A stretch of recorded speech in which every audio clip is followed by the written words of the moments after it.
여러분 제 우리 선포되는 말씀 통하여서 우리 심령의 새 은혜의 임하기를 하나님의 이름으로 축복합니다.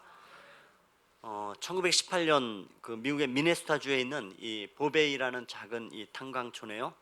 이 사진관 낡고 허름한 사진관에 이 찰스 윌덴이라는 노인이 이 신발 털이개 흙털이개를 갖다 팔기 위해서 들어왔습니다. 그는 몹시 지쳐 보이고 허기져 보이는 아주 야이고 남루한 그런 노인이었습니다. 근데 그는 잠시 쉬면서 이 낡은 가방에서 무언가를 꺼냈는데 거기에는 작은 스프와 이 마른 빵 하나를 꺼내서 또 간절히 기도하는 모습을 보이게 됩니다. 이 모습은 이 사진 작가였던 에릭 앤스트롬이 이 마음에 아주 깊은 감동과 전율을 느끼게 하였고, 그는 즉시 이 노인의 이 모습을 갖다가 사진기에 카메라에 담았습니다. 그리고 이 사진은 그 앤스트롬의 이 그레이스 은혜라는 제목으로 이 전 세계에 널리 알려진 사진입니다. 이 작품은 원래는 흑백과 이 세피아톤의 사진으로만 현상되었던 것인데, 훗날에 이 앤스트롬의 이 딸이었던 로다 나이버그가 이 유체로 이렇게 채색하고 그림으로 나타내면서 이 사진보다도 훨씬 더 유명하게 되었습니다. 이 사진 작가인 앤스트롬은 당시 이 세계 대전으로 인하여서 고통받고 있는 사람들에게 우리는 비록 그 전쟁에서 가진 것이 없이 살아가고 있지만 우리는 여전히 감사할 것이 많다는 메시지를 이 사진을 통해서 담고 싶다는 이야기와 더불어서 그는 그날 이 노인을 봤을 때 그런 생각이 들었노라고 이야기를 합니다. 이 노인은 세상적인 것들은 많이 갖고 있지는 못했지만 다른 사람보다 참 많은 것을 가졌구나. 왜냐하면 그는 감사할 줄 아는 마음을 가졌으니까 라고 생각했다고 그가 이야기를 합니다. 여러분, 우리가 이 시련과 이 절망이 우리의 삶 속에 다가오게 될 때 사실 우리 그 앞에 서면 뭘 어떻게 해야 될지 아는 사람은 별로 없습니다. 가만히 있어도 그 문제와 상황들이 이렇게 밀려 들어오면 우리를 당연히 절망으로 한 걸음씩 한 걸음씩 그 빠뜨리게 만들어버리는 그런 현실 앞에서 어떻게 이 현실을 이기고 또 이 절망을 헤쳐나갈까, 마땅히 우리에게 이야기해 주는 사람도 없고 또 사실은 우리가 그것을 이겨낼 만한 지혜도 별로 가지고 있지 못합니다. 이 에릭 앤스트롬은 노인이 기도하는 그 모습 속에 전쟁으로 인한 이 상실과 아픔에 담겨져 있는 그런 사람들에게 우리가 해야 할 가장 소중한 삶의 모습이 무엇인지를 그렇게 담고 싶고 전하고 싶어 했던 것처럼, 오늘 여러분 이 시편 42편의 이 시편 시인은 그 인생은 누구에게나 전부 다 어려움이 있고 고통이 있기 마련인데, 근데 중요한 것은 무엇이냐면 그 절망과 고통과 어려움을 우리는 어떻게 이겨내냐 하는 것이 참 소중하다고. 그러니까 이 시인은 자신의 절망과 이 고통을 이야기하면서 그 낙심과 절망을 이겨내는 아름다움의 시를 지금 노래하고 있습니다. 여러분, 우리가 함께 이 시편 41편의 말씀을 좀 살펴보면서요, 우리가 함께 이 낙심과 낭망을 이기고 아름다운 찬송을 부를 수 있는 하나님의 사람들 되어지기를 주님의 이름으로 축원합니다. 1788년도에 에드워드 기번이 로마 제국의 쇠퇴와 멸망이라는 그러한 유명한 책을 썼습니다.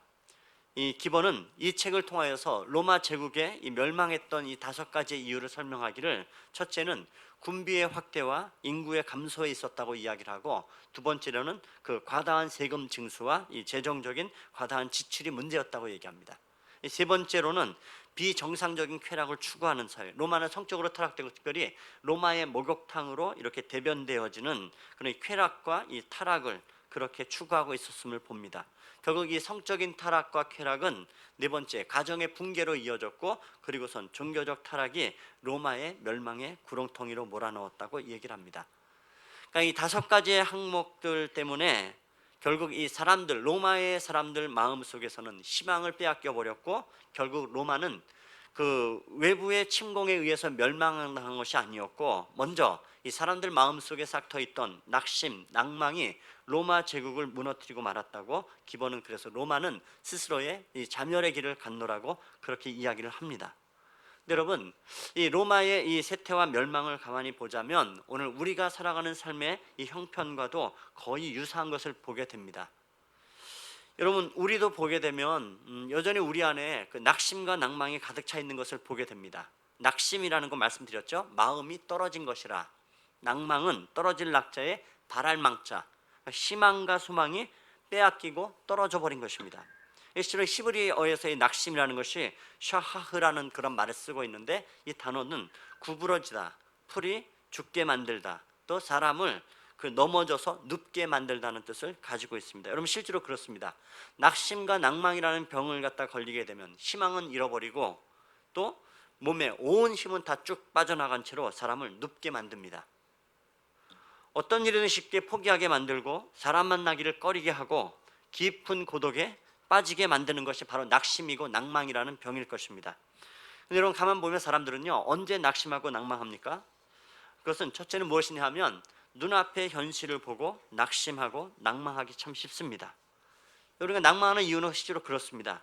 우리가 좀 고상한 척하고 살아가다가도요, 실제로 사람이 다른 것보다 경제적인 문제에 딱 부딪히게 되면 실제로 돈도 없고 일자리도 없이 물질적인 것에 대해서 만만한 것이 아닌 것을 깨닫게 되면 미래의 꿈은 다 잃어버리고 삶의 의미도 이유도 없이 막막한 채로 삶이 출렁이며 살아가기 시작하는 그런 현실을 바라보면 실제로 사람은 낭망합니다. 누구나가 다요, 현실을 바라보면 낭망투성이일 것입니다. 제가 어저께 이 말씀을 준비하면서요, 딴 날보다 이상하게 어저께 집을 들락날락을 몇 번 했어요. 근데 희한하게 집에 갈 때마다 계속해서 낙심하고 또 낭망하고 낙심하더라고요. 현실을 보면 여러분이 살아가는 삶의 모습이나 제 삶의 모습 가운데서 우리는 사실은 현실을 보면 낙심하고 날망하는 것은 항상 투성이에요. 설교 준비하다 말고 집에 낙심함에 대해서 머리 좀 정리하러 가면 집에서는 현실적인 낙심이 기다리고 있더라고요. 한숨 쉬고. 또 하나 보여지는 것은 무엇이냐면 언제 낙심이냐면 그 현실을 바라보는데 자기 자신의 무능을 보니까는 낙심하고 낭망합니다. 여러분 지금 사람들은 비방하고 비난합니다. 무시하고 조롱하는 사람들이 있어요. 야, 네가 하나님의 자녀라며, 하나님 백성이라면서, 야, 네 하나님은 어디 계신 거냐? 네가 예수 믿는다고 하는데 참 꼴 좋게 됐구나. 도대체 잘된 것이 뭐가 있어? 네 믿는 정말 하나님은 어디 계신 거냐? 하나님은 살아계시냐? 죽었냐? 문제는 여러분 사람들이 비난하고 비평하고 공격해야 되는데 문제는요, 그 말에 대해서 할 말이 없는 겁니다. 무시하고 조롱하는 사람에서 내가 일어설 힘이 있다면 낙심하지 않아요. 조롱하고 무시해도 보란듯이 이겨내서는 힘이 있으면 되는데 문제는 내 안에 그것이 없는 겁니다. 여러분 나를 살펴봤더니 내 안에 있는 것은 무능함밖에 없더라. 여러분 오늘 이 시편 42편은 사실 43편과 함께 하나의 시편으로 그렇게 많은 학자들이 봅니다. 시편 42편, 43편에 나오는 단어 가운데 가장 많이 등장하는 단어 가운데 한 가지는요, 바로 1인칭, 인칭 대명사 내가입니다. 내가 어떻고요? 내 상황이 어떻고요? 내 감정이 어떻고요? 내가 여러분 이게 51번 이상 나옵니다. 시편 42편에 31번 이상이 나와요. 반면에 하나님, 주님, 주여 이 단어가요 20번 나옵니다. 지금 이 기도문을 담고 있는 시인데 기도하면서 하나님은 20번 나오고요, 나는, 내가라는 이 단어는 50번 이상이 나옵니다. 여러분 그럼 볼 수 있죠. 벌써 말에서부터 이미 낙심은요, 낭망은요 깔고 살아가는 겁니다. 여러분 우리도 마찬가지죠. 내 자신을 보면 참 낙심합니다. 갑갑해요. 한심합니다. 현실을 보고 낙심하고 무능한 자신을 보고 낭망합니다. 자, 현실을 보고 낙심이 찾아오는데 거기다 내 자신을 보니까 무능하고 참 내 자신의 또 한계를 명확히 보면 낙심은요 충만해져 갑니다. 거기다가 또 하나 보니까 비교하고 보면 더 낙심합니다. 과거의 내 모습, 현재의 내 모습을 보게 되면 낭망해요. 4절에 보면 내가 전에 성일에 지키는 무리와 동행하여 기쁨과 감사의 소리를 내고 그들을 하나님의 집으로 인도하였더니 이제 이 일을 기억하고 내 마음이 상하였도다. 뭔 얘기 한마디로? 옛날이요, 옛날엔 좋았는데 지금 왜 이 모양 이 꼴일까? 비교합니다. 여러분 이런 사람은요 낭망함으로 충만해 있기 참 쉽습니다. 현실을 보고 바라보면 낙심합니다. 그 위에 나를 얹어보면, 무능한 나를 보면 낭망함은 더합니다. 또 그 위에 비교의식으로 매번 과거와 비교하고 또 무언가를 비교하면 우리는 낙심으로 충만해져 갑니다. 여러분 이거 바로 이런 요소들, 낙심할 요소들을 우리가 사실 다 갖고 있습니다. 언제나 현실을 분석하고 무능한 내 자신을 바라보고 현재와 과거를 비교하고 무언가 끊임없이 비교하는 모습을 보면 누구나 다 낙심할 수밖에 없습니다. 지금 여러분 이 시편자는 굉장한 절망 가운데 놓여 있는 것을 보게 됩니다. 4절에도 말씀드린 것처럼 내가 전에는 성의를 지키는 무리와 함께 동행했고 기쁨과 감사의 소리를 냈고 그들을 하나님의 집으로 인도하고 이랬었는데, 지금 6절에 보시면요 뭐라 얘기하냐면 내 하나님이여 내 영혼이 내 속에서 낙심이 되므로 내가 요단 땅과 헤르몬과 미살산에서 주를 기억하나이다. 4절과 6절에 보면 내가 전에는 성전에 가서 열심히 하나님을 섬기고 예배하고 있었는데 이제는 하나님께 성전에서 예배할 수조차 없는 형편에 이르러 있다고요. 여기 여러분 요단 땅, 또 헤르몬산, 미살산, 이게 전부 뭐냐면 이스라엘, 가나안, 팔레스타인 지역의 북쪽입니다. 북단이에요. 심지어 충분히 이해되지 않습니까? 현실은 내 고향 땅에서 살 수 없고 내 삶의 터전에 살아갈 수 없고 이 예루살렘의 성전 한가운데서 예배하는 삶도 이미 다 놓쳐버리고 이 심리적으로 이 팔레스타인 땅의 최북단에 이런 모습으로 살고 있는 시인의 모습을 보면 여러분 우리의 시제의 모습도 그렇습니다. 우리가 살다 보면 하나님의 성전에서 내 마음대로 그렇게 올라갈 수 없는 상황에 빠질 때가 있습니다. 내 터전을 두고 있는 집에서도 성전에서 올라갈 수 없고 예배할 수 없는 상황 가운데 그 삶은 완전히 구렁텅이에 빠져 있어요. 이런 처지에 있는 그에게 지금 무엇으로 그를 기다리고 있는가? 3절 하반절은 내 눈물이 내 음식이 되었도다. 그가 지금 시냇물을 찾고 기다리고 있는데 시냇물은 없고 지금 눈물만 있더라. 이 눈물이 주야로 내 음식이 되어져 있고 4절 하반절은 내 마음은 상해 있습니다. 5절에 내 영혼아 좌절하지 말아라, 내 영혼아 낙심하지 말아라. 뭐예요? 하나님 앞에 다시 한번 부르짖고 있지만 그럼에도 불구하고 그에게 찾아오는 것은 낙심과 절망뿐이라. 여러분 그것이 극에 다른 것이 7절의 말씀인데 7절에 보시면 주의 폭포 소리에 깊은 바다가 서로 부르며 주의 모든 파도와 물결이 나를 휩쓸었나이다. 기다리는 샘물은 없고 이제는 마치 엄청난 파도와 함께 자신을 엄습해오는 모든 절망과 낭망, 완전히 자기 자신을 절망 한가운데 그렇게 밀어 놓여 있는 자신을 보게 됩니다. 여러분 이 시편 42편은 시입니다. 이 시어가 중요한데 시편 42편에 두 단어가 중요한 것 중에 하나는 사슴이라는 단어입니다. 사슴은 주인공 자신을 의미하고 있고 또 시편 42편에서는 물이라는 단어가 여러 번 등장하는데 어떻게 변천해 가고 있느냐는 것을 보게 되면 이 시의 흐름을 볼 수가 있습니다. 처음에는 시냇물을 찾아 헤맸는데 시냇물은 없고 눈물이 되었다라고. 그런데 그 눈물은 어느새 변하여서 바다와 파도와 엄청난 폭풍으로 바뀌어 있다라고 얘기합니다. 그러니까 지금 얼마나 다급하고 극한 절망에 빠져 있는가 하는 것을 이 시인은 지금 표현을 하고 있습니다.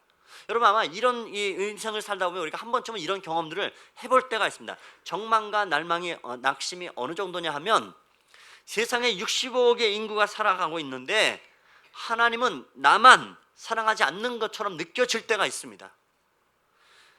모든 사람의 기도는 다들 잘 들어주시는 것 같은데 내 기도만 하나님이 듣지 않으시고 그 하나님은 나에게서 얼굴을 외면하시고 등을 돌린 채로 앉아 계시다는 느낌이 들 때가 우리에게 있습니다. 여러분 지금 이 시편 저자가 지금 이런 고통 가운데 왜 이런 고통 가운데 있는지, 그리고 이 당하는 고통이 무엇이니 구체적으로 성경이 지금 설명하고 있지는 않지만 분명히 알 수 있는 것은 무엇이냐면 그는 지금 굉장한 이 절망의 늪 속에서 사람의 힘으로 빠져나올 수 있는 엄청난 이 풍랑이는 수렁 속에 빠져 있고 지금 거기서 빠져나오기 위해서 무더니도 몸부림을 치고 있다는 것을 알 수가 있습니다. 여러분 근데 가만 보시면 사실은 여러분 인생의 풍랑이 있는 것은 누구나 다 그렇습니다. 그래서 어떻게든 여러분 길을 쓰고 고통과 괴로움 가운데 놓여 있는 것은 인생은 누구나 다 그렇습니다. 세상 사람들 모두 여러분 인생은 누구에게나 풍랑과 폭풍이 있는 바다는 우리 인생 가운데 던져져 있고 여러분 유독 예수 믿는 사람은 그것이 그 풍랑과 폭풍이 우리 인생을 비껴가는 법은 없습니다.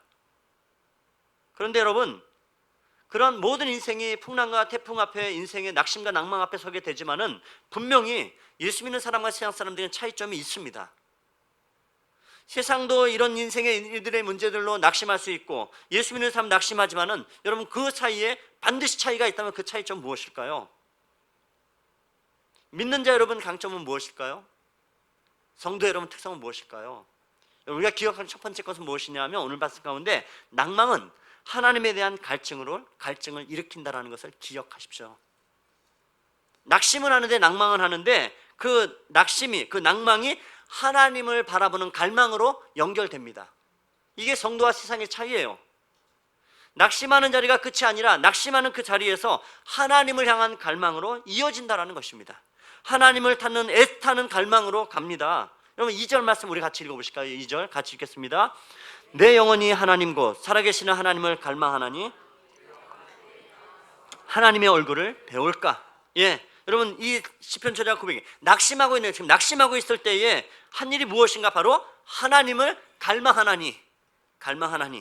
그래도 그는 하나님을 믿는 믿음만은 놓지 않은 채로, 신앙의 끈을 놓지 않은 채로 하나님을 갈급해하며 찾고 있습니다. 그 갈망하는, 갈급하는 모습이 어떤 모습인가? 1절이 얘기합니다. 1절 말씀 또 보죠. 하나님이여 사슴이 시냇물을 찾기에 갈급함같이 내 영혼이 주를 찾기에 갈급하나이다. 예, 여러분 이 사슴을 연구한 사람들의 이야기로는 이 사슴의 식도는요 소위 셀로판지 같다라고 얘기해요. 셀로판지. 그러니까 습기가 없으면은 식도가 딱 달라붙어 버리면 이게 안 떨어집니다. 그 죽음이에요. 식도가 막혀버리면 숨 쉬지 못해 죽어버리는 겁니다.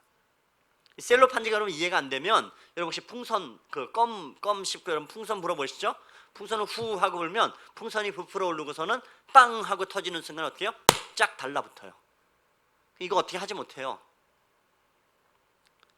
여러분 지금 그렇게 생긴 사심의 식도입니다. 우리가 그냥 목이 갈증이 나면 그래서 참았다가 물을 먹으면 식도가 붙는 것 같다가도 떨어져요.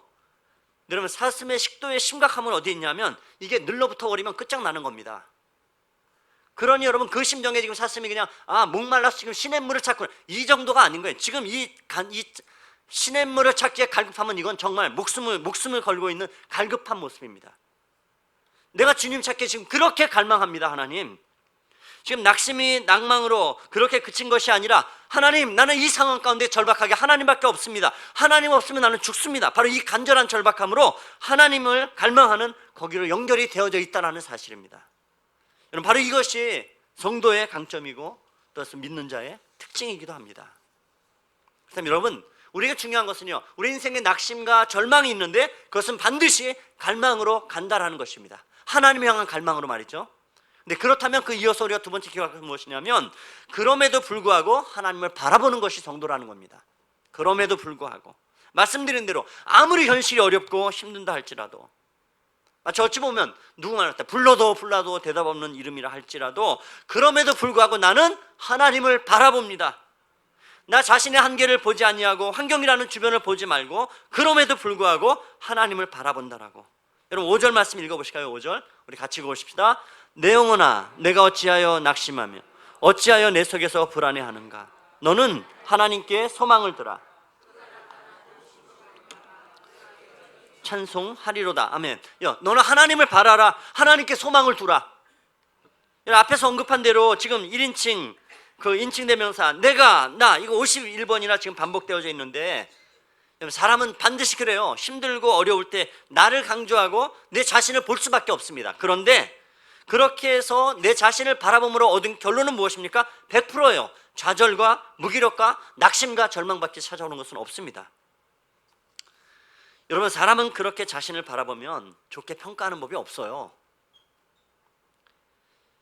여러분 자신의 모습을 보면서 참 아름답다, 멋지다, 잘생겼다 평가하는 사람들 흔히 공주병이라 왕자병이라 부르곤 하지만은 실제로 여러분 사람들이 스스로가 얼마나 아름답다고 그렇게 생각들을 할까요? 실제로 이런 질문 하나 던져보니 본인이 생각하기에 자신은 아름답다고 생각하십니까? 이런 질문에 대해서 여자분들이요 4%만이 본인은 정말 그렇게 아름답다고 생각한다고 답했고요. 나머지 96%의 사람들은 아름답지 않다고 대답을 했습니다. 우리 중에 지금 100명이 안 되는데 예쁜 사람이 없는 거예요. 쉽게 표현하면 실제로 여러분 이 화장품이랑 또 이렇게 샴푸나 비누 이 생활용품을 갖다 생산하는 그 도브라는 이 회사에서 이 점에 착안해서 굉장히 재미난 실험을 한 적이 있는데 제가 전에 한번 이 얘기를 소개해 본 적이 있습니다. FBI의 훈련을 받았던 이 초상화 작가가요 이 커튼을 사이에 두고 실험 대상자의 얼굴을 보지 않고요 건너편에 앉아있는 사람에 대한 설명에 의존해서 사람의 얼굴을 그려냅니다. 근데 첫 번째 그림은 실험자 대상자 스스로가 자신의 본인이 얼굴을 설명을 하면 이 화가가 그 대상자의 초상화를 그려내고 그녀서 가고 난 이후에 두 번째 그림을 그릴 때는 이 실험 대상자를 잘 모르는 낯선 사람이 대상자를 보고 난 이후에 설명을 하면 그 사람의 초상을 그려냅니다. 그러니까 똑같은 사람을 설명하는데 하나는 자기가 자기 자신을 설명하고 하나는 제3자가 본 것을 설명을 합니다. 그렇게 해서 그림들이 완성이 되는데, 그림들은 하나같이 어느 쪽 그림들이 더 예뻐 보이냐면 참 놀랍게도 내가 설명한 그림보다도, 내 자신에 대한 그림보다도 제3자가 설명한 그림들이 훨씬 더 예쁘다는 겁니다. 이 광고는 실제로 지난 2013년도에 칸 광고제에서 그 그랑프리를 수상했던 이 도부사의 리얼 뷰티 스케치라는 제목의 광고인데요. 이 실화를, 실제로 사람들의 실화를 바탕으로 찍었던 이 광고 영상인데 여러분이 한번 직접 들여보도록 하겠습니다. I'm a forensic artist. Worked for the San Jose Police Department from 1995 to 2011. I showed up to a place I'd never been, and there was a guy with a drafting board. We couldn't see them, they couldn't see us. Tell me about your hair. I didn't know what he was doing, but then I could tell after several questions that he was drawing me. Tell me about your chin. It kind of protrudes a little bit, especially when I smile. Your jaw. My mom told me I had a big jaw. What would be your most prominent feature? I kind of have a fat, rounder face. The older I've gotten, the more freckles I've gotten. I would say I have a pretty big forehead. Once I get a sketch, I say thank you very much, and then they leave. I don't see them. All I had been told before the sketch was to get friendly with this other woman, Chloe. Today I'm going to ask you some questions about a person you met earlier, and I'm going to ask you some general questions about their face. She was thin, so you could see her cheekbones. And her chin, it was a nice, thin chin. She had nice eyes. They lit up when she spoke. Cute nose. She had blue eyes, very nice blue eyes. So here we are. This is the sketch that you helped me create, and that's a sketch that somebody described of you. So yeah, that's...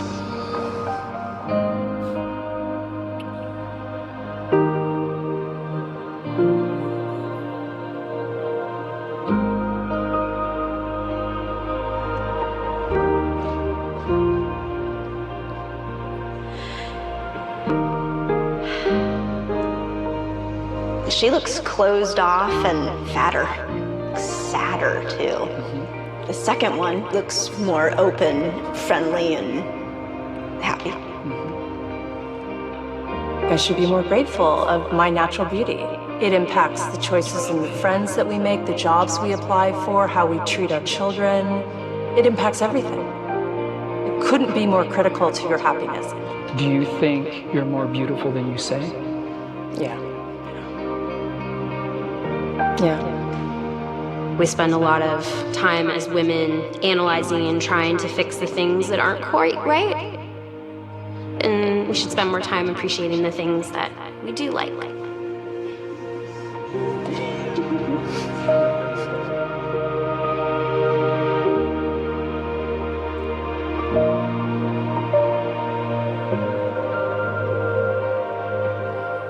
이 캠페인 광고의 이 마지막 문구는 바로 그렇게 끝납니다. 당신이 생각하는 것보다 당신은 훨씬 더 아름답습니다. 훨씬이라는 말은 제가 넣었어요. 실제로 그렇습니다. 이 광고의 목적은 낮은 자존감을 살아가는 사람들을 격려하기 위한 것이지만 여러분 반드시 기억하십시오. 여러분은 여러분이 생각하는 것보다 훨씬 더 괜찮은 사람일 겁니다. 저는 제 자신에 대해서 그렇게 별로 생각해 본 적이 없는데 한번 노회에 갔다 한번 그 장로님이 이 사람 참 괜찮은 사람 생각했는데 그분이 저한테 그러시더라고요. 저를 보면서 그러더라고요. 목사님이 남서울의 3대 얼짱 중에 하나래요. 그래서 제가 속으로 그 얘기를 듣고 이분이 정말 훌륭한 사람이구나. 단 한 번도 그렇게 생각해 본 적이 없는데 여러분 기억하십시오. 당신이 생각하면 당신이 훨씬 더 아름다운 사람입니다. 여러분 이 광고를 보면서 만약에 이 설명하는 사람이 자기 자신이나 제3자가 아니고요, 부모님이 자식을 보고서 설명해서 그림을 그렸다면 여러분 어떤 그림이 그려졌을까요? 아마 제 생각에는 모두 다가 틀림없이 한국 사람을 그려낸다면 틀림없이 여자는 전지현이나 김태희가, 아니면 남자들은 장동건이나 현빈이나 원빈이나 뭐 이런 사람들만 그려졌을 것 같아요. 왜? 실물과 상관없는 그림들이 그려질 확률들이 굉장히 높을 겁니다. 왜요? 실물과 상관없이 부모들의 눈에 볼 때 자식은 무조건 잘생겼어요. 이건 뭐 영락 틀림없어요. 여러분이 자녀들 볼 때마다 어느 정도 생긴 것 같다고 여러분께 물으면 부모들은 한결같이 얘기합니다. 우리 애가 제일 잘생겼죠. 제일 예쁘죠. 제가 그랬잖아요. 저한테 그 질문할 때 제일 답하기 힘들다고. 목사님, 우리 애가 제일 이쁘죠? 그럼 나보러 어떡하라고.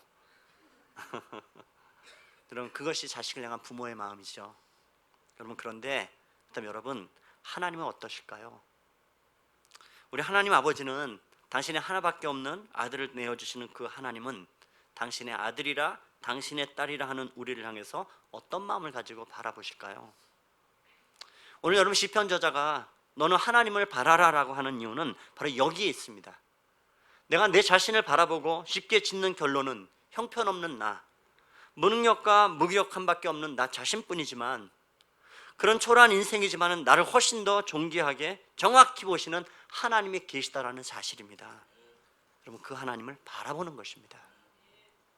윌리엄 터너라는 아주 유명한 화가가 있는데, 이 사람이 그린 그림의 주된 주제는 바다 풍경이라는 것을 주로 그렸는데, 특별히 이 터너는 바다의 폭풍들을 참 많이 그린 사람입니다. 실제로 이 윌리엄 터너의 그림을 본 사람들은 한결같이 소감을 이야기하기를, 터너의 그림을 가까이서 보면 마치 폭풍 치는 배 위에 내가 직접 서 있는 것 같다라고 그렇게 이야기합니다. 윌리엄 터너가 바다의 폭풍을 그릴 때까지, 그전에는 이 바다의 폭풍을 주제로 그린 사람들이 흔치가 않았습니다. 그런데 윌리엄 터너가 이 바다와 폭풍을 실감나게 잘 그렸던 이유는 바로 그의 일화를 통해서 알 수가 있는데, 윌리엄 터너가 정말로 이 바다의 폭풍을 그려내고 싶었지만 어떻게 그릴까 고민하다가, 그는 왜냐하면 한 번도 바다의 폭풍과 이 폭풍의 한가운데 경험해 본 적이 없는 사람입니다. 그래서 그가 선택한 건 바로 직접 그 폭풍을 치는 날에 배를 띄우고 폭풍의 한가운데로 들어가면서 그가 선원들에게 부탁을 합니다. 내가 돛대를 붙잡고 있을 테니까는 나를 거기에 묶어달라고 부탁을 합니다.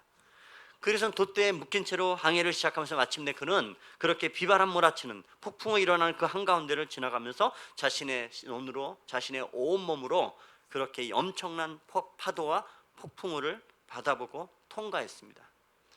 그리고 그때부터는 그가 경험하는 그 폭풍과 모든 파도를 직접 그려내기 시작합니다.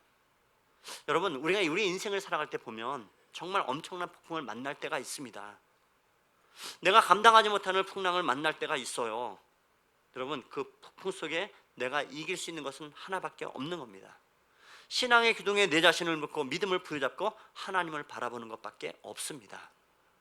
여러분, 반드시 기억하십시오. 우리 인생에 낙심과 낭망이 찾아올 때 그것은 절망으로 끝날 것이 아니고 갈망으로 바뀌어야 됩니다. 그 갈망 위에 그럼에도 불구하고 나는 여전히 하나님을 바라본다라고 고백하셔야 됩니다. 왜냐하면 세 번째 중요한 것은 그 하나님을 바라보는 자를 도우시는 약속을 우리에게 주시는 분이 하나님이시기 때문입니다.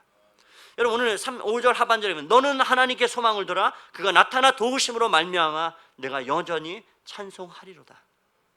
내가 절망의 깊은 여러분, 우리 인생의 풍랑길을 갈 수 있습니다.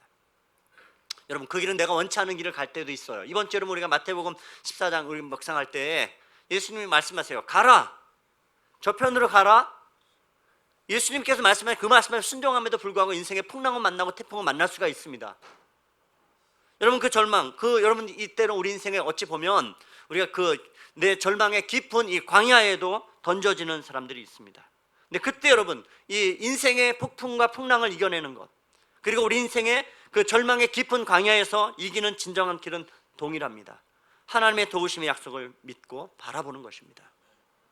여러분, 하나님께 쓰임받는 사람들은 하나같이 광야로 보내진 사람들입니다. 성경의 사람들을 보십시오.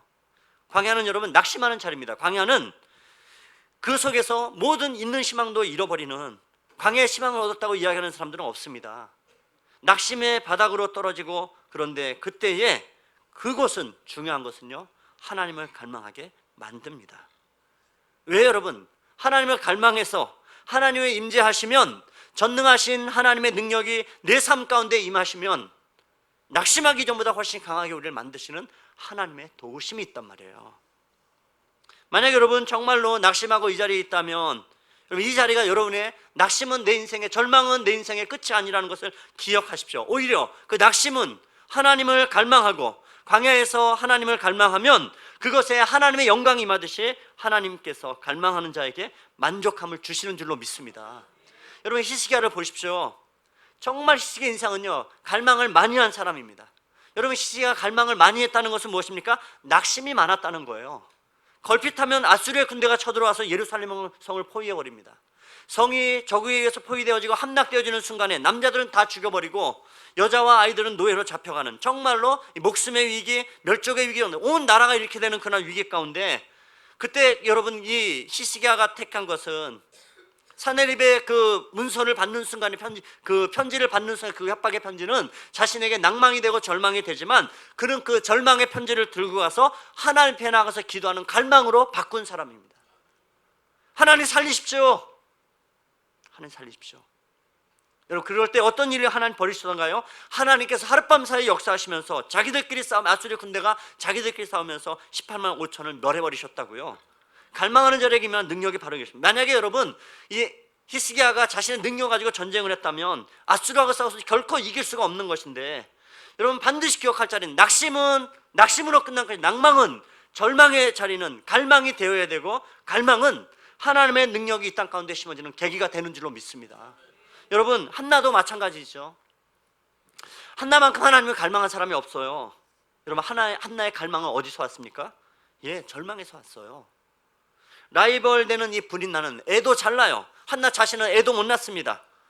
이 분인나는 매일 이 뭡니까? 아이를 안고 들어와서 이 한나의 마음을 격동시키고 저주하고 욕하고 가장 낙심하고 낭망하는 자리 가운데. 근데 여러분 그 낙심과 절망에 있던 이 한나가 그래서 어디로 갑니까? 갈망의 자리로 가잖아요.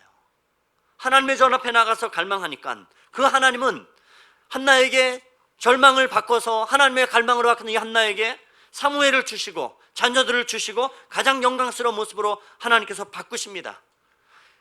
시골 이 에브라임 산지에 가장 그 시골 총구석에 있는 이 한 여인을 통하여서 여러분 사무엘상가 하는 다윗 왕국의 시초와 다윗 왕국의 위대함을 설명하고 있는데 그 다윗 왕국의 시작은 한 여인의 이 불행한 모습, 이 시골 총구석에 있는 한 여인의 낭망하는 모습을 갈망하는 모습으로 바꾸고 거기서부터 시작됐다는 겁니다. 낙심하고 있다면 여러분 하나님께 나아가는 갈망으로 연결하는 사람 되십시오. 여러분 낭망하고 있다면 낙심하고 있다면 그것이 무조건 나쁜 자리만은 아닐 것입니다. 하나님께 나아가는 갈망이 있다면 그 자리는 하나님의 임재가 있는 줄로 믿습니다. 여러분 예수님의 십자가가 승리하기 전에 겟세마네 동산에서 예수님은 하나님을 갈망합니다. 왜 그랬습니까? 예수님도 일종의 낙심입니다. 내가 심히 고민하여 죽게 되었사오니 내가 심히 내가 고민하여 죽게 되었사오니. 여러분 믿음의 사람을 한결같이 하나님이 이끌어 가실 때 그 절망을 갈망으로 바꾸고 갈망의 자리 가운데서 하나님께서 이끌어 가시는 때가 반드시 있다는 것을 기억하는 사람들입니다. 여러분 그런데 우리에게 있어서 여러분 낭망하는 시간들이 인생 가운데 있지만 그거 지나고 나면 그거 기억하는 사람들은 많지 않습니다. 무슨 얘기냐면 여러분 하나같이 여러분 낭망의 순간에 하나님을 갈망하는 마음들을 여러분의 마음속에 함께 더할 수 있다면 소위 해서 오버랩할 수 있다면 여러분 그 하나님은 누구셨어요? 우리가 요새 봤던 하나님은 선하신 하나님, 좋으신 하나님, 끝이 좋으신 토부의 하나님, 헤세드의 하나님이시란 말이에요. 그 하나님이 채우시고 하나님께서 이끌어 가십니다. 여러분 낙심과 낭망이 갈망으로 변하며 그것이 오버랩되어지고 중복되어질 때 기억하십시오. 지금은 낭망이 강해 보이고 죽겠다고 소리치고 아우성치지만은 오히려 그 소리 지름이 주님을 향한 갈망이 되어지면 하나님께서 낭망이 없는 인생으로 바꾸시는 줄로 믿습니다. 여러분 예배 시간은 그런 시간이잖아요. 낙심하는 영혼, 낭망하는 영혼이 주님 앞에 나와 예배하며 오직 주님 외에 나는 소망이 없습니다. 주님을 갈망하고 주의 임재하심에 풍성함을 맛보는 자리인 줄 믿습니다. 여러분 바라기는 여러분 한 사람 한 사람이 어떤 면에서는 한나일 수 있습니다. 가장 이 낙심한 낭망한 한나, 주님을 갈망함으로 이스라엘의 기초를 놓는 위대한 사람이 됩니다. 히스기야 가장 낭망한 사람입니다. 하지만 그는 낭망을 바꿔서 하나님 향한 갈망의 마음으로 가지고 기도할 때에 18만 5천을 물리치는 가장 유명한 왕이 됩니다. 여러분 예수님 보십시오. 가장 낭망하는 그 순간에 겟세마네 동산에서 하나님을 갈망할 때에 십자가의 승리를 주신 우리의 구세주가 되심을 봅니다. 여러분 바라기는요, 오늘 우리가 이 말씀 기억하면서요, 낭망하고 있는 여러분의 자리 가운데 여러분의 스스로 절망과 낭망으로 끝이지 아니하고 그 자리 가운데 갈망하는 마음으로 바꾸십시오. 하나님을 갈망하고 하나님을 바라보십시오. 여러분 정말 이 낙심이 갈망이 되어지고 그 갈망 가운데 도우시는 이 하나님의 은혜의 손길들을 맛보고 그 주님을 찬송하며 살아가는 우리 모두 되시기를 높으신 주님의 이름으로 축원합니다. 우리 함께 기도하겠습니다.